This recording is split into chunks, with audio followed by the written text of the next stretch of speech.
Hello my lovelies, continuing our Fortress of Evil series, let us talk about Sauron's stronghold in Southern Mirkwood, Dol Guldur.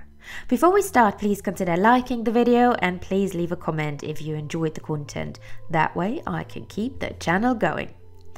The Hill of Sorcery, as Dol Guldur translates, was a Third Age stronghold of Sauron and strategic point for his armies, as well as a place of torture, black magic and home of Sauron's form of choice. In the Third Age, the Necromancer.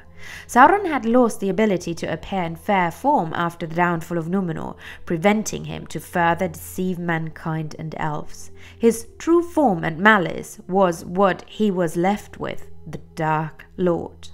At the end of the Second Age, the time around the Battle of the Last Alliance, after gruesome years of fighting and many lives lost, it was finally done. Good had won over evil. Sauron was defeated. His ring was with Isildur and then lost and forgotten for centuries. His source of power was gone. His servants were killed or went into hiding. But Sauron was not gone, not fully. He was a Maiar, an angelic being. He could not be killed. Elves knew that, men didn't care, and the other races were occupied with rebuilding what was lost and destroyed during the wars.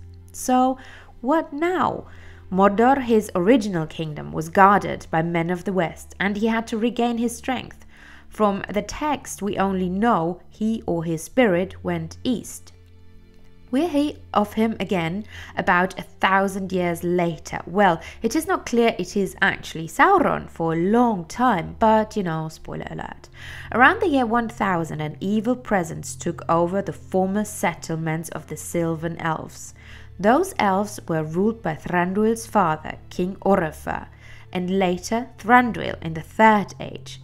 The first elven settlements of Mirkwood had been around the area of the hill Amon Lang, the original name of Dol Guldur.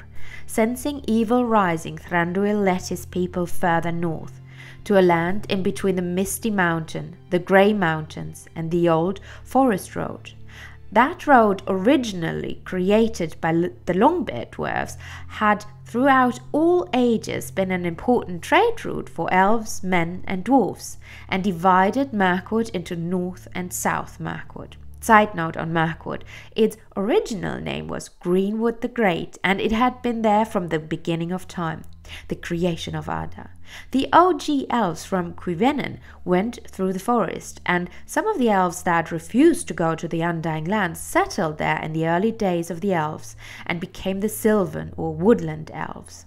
And even after the fall of Beleriand and the changing of the world at the end of the First Age, the forest still stood. So Greenwood, or Mirkwood as it was called after the Necromancer's takeover of the South in the Third Age, always had an important role in the legendarium and always had been an elven settlement. 50 years after settling in around Amon Lang, the Necromancer populated the area with Shelob's offspring, giant spiders that plagued the southern parts of the woods. They were not the only malice Sauron brought with him. Bats, orcs and wolves roamed the lands from 10,050 onwards. That was a clever move. Sauron made sure to be left alone in Dol Guldur for centuries to regain his strength. The Mirkwood elves under Thranduil had to deal with heavy casualties in the beginning of the Third Age after the Battle of the Last Alliance. They lost at least half of their men, if not more, during an uncoordinated attack of Sauron's forces under the command of Thranduil's father. They were most likely not interested in more fighting evil creatures beginning of the Third Age and therefore went north, and Sauron claimed the abandoned land surrounding Dol Guldur, darkening the lands with his evil and malice, making the former ancient woods a place of fear and horrors. Just when the Necromancer aka Sauron moved in his new place, the Valar Manwë learned of the Dark Lord's return. Most likely the eagles that still dwelt in Middle-earth and whose lord he was told him the world of Middle-earth darkening once more.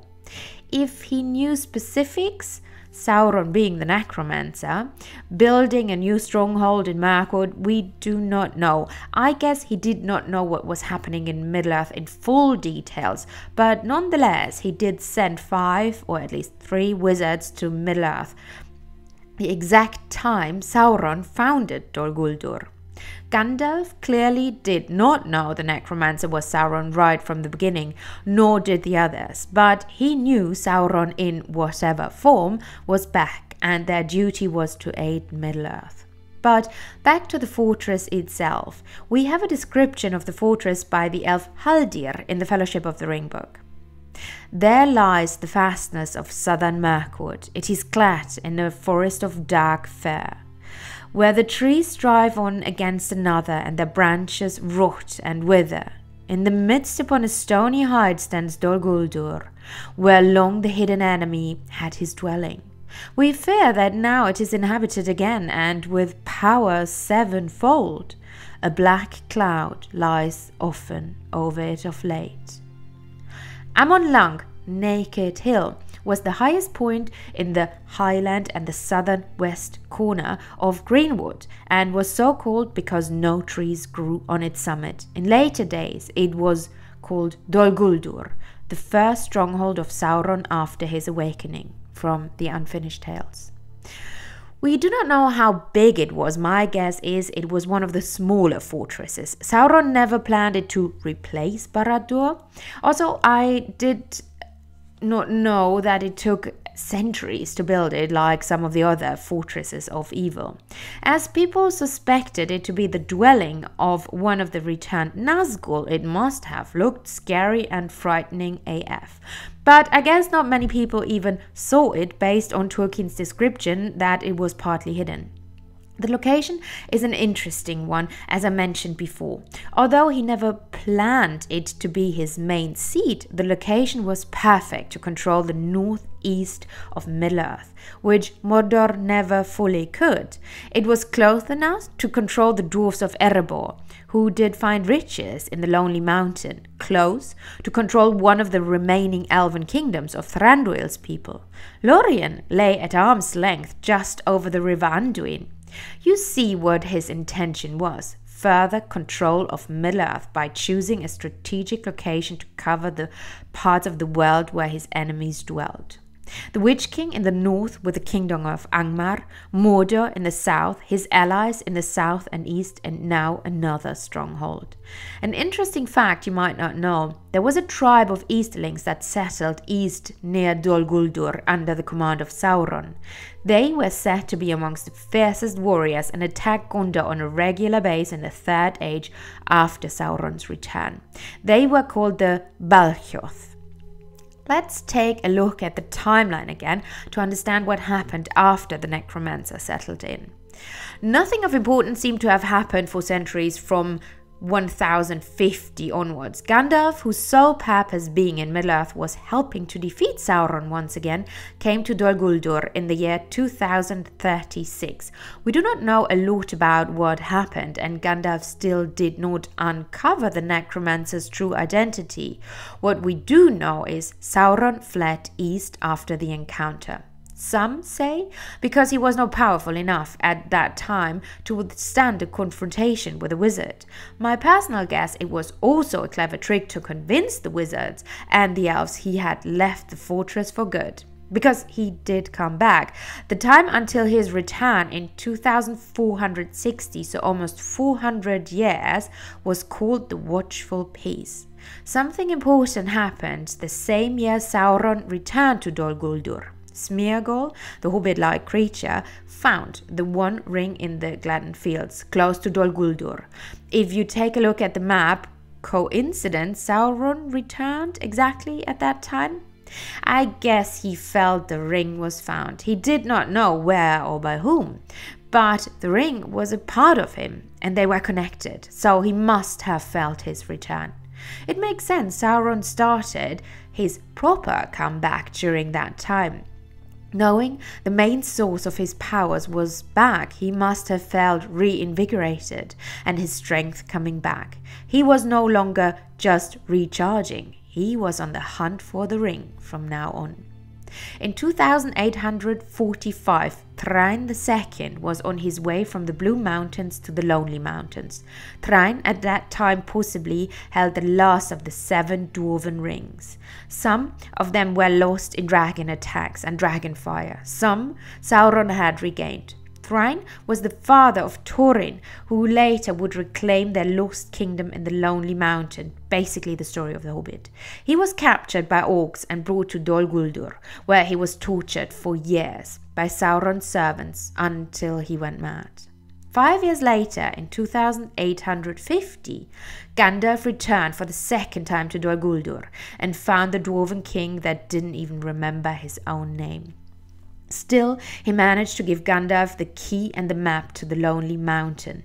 Interesting fact here, although it always seems like everyone always knows the full backstory of everyone right from seeing them for literally the first time, especially the wizards, Gandalf did not realize who he met in Dol Guldur. Only later, during the events of the Hobbits, he understood who had given him the map and the key, and the rest is history.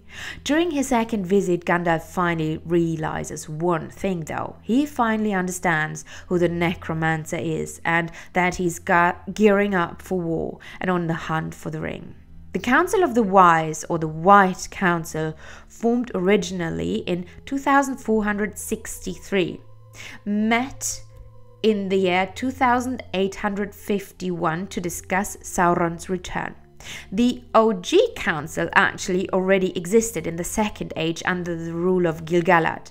The new formed Third Age Council obviously had the wizards Saruman, who acted as the head of the council, Radagast and Gandalf as members. Others were the 3 ring-bearers, Galadriel, Elrond and Círdan, and Glorfindel, who was re-embodied and also was sent by the Valar to aid fighting evil. Interesting that besides the 3 ring-bearers, all other members literally were sent to Middle-earth for one purpose, and that makes their partly failing under the ruling of Saruman even worse in my guess.